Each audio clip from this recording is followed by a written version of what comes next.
আজকে প্রায় 1 বছর হয়ে গেল আমাদের গীতা ক্লাসটা বন্ধ হয়ে গেছে।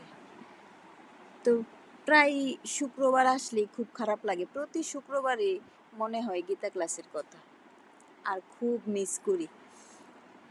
তো আজকে শুক্রবারে আবার 1 বছর পরে গীতা ক্লাস চলবে, খুব আনন্দ মনে।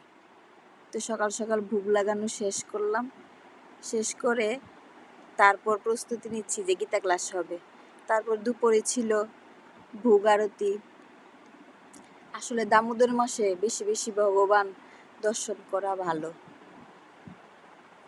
মন্দির প্রদক্ষিণ করাও ভালো।